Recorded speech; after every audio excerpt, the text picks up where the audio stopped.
On me demande de faire une déclaration et je la fais à deux titres. Je suis d'abord un ancien de l'UDPS, un pionnier. Je suis le secrétaire général des pionniers de l'UDPS Tshisekedi. Ensuite, je suis le président de la Commission nationale de discipline, Emmanuel Mulumba Kalonji. En effet, pendant cette période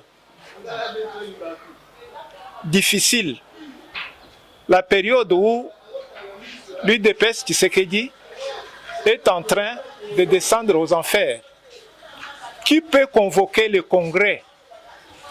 Sur le plan statutaire, ceux qui sont habilités à convoquer le Congrès sont le président du parti, la CDP et le 1/3 des fédéraux.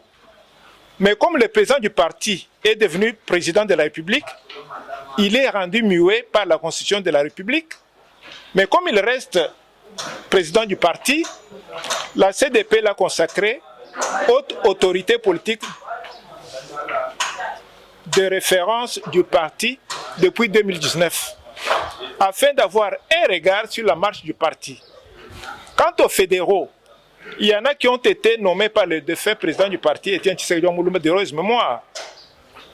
D'autres le sont devenus par Kabound et Kabouya, qui statutairement ne peuvent pas le faire. Il y a donc une guerre entre eux.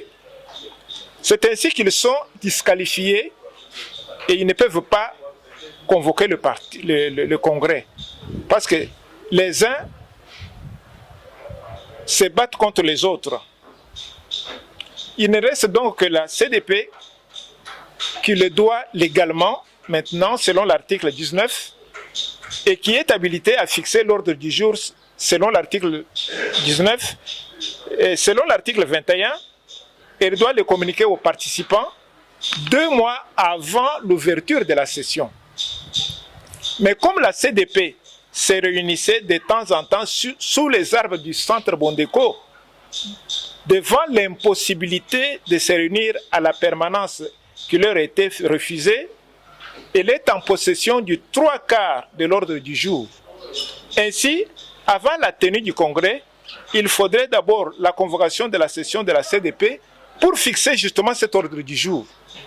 Cette session extraordinaire peut prendre 7 jours, à l'issue desquels il y aura convocation du congrès qui sera non pour la réorganisation, mais pour la refondation du parti qui a été précipité dans le royaume des tops par ceux qui dirigent actuellement.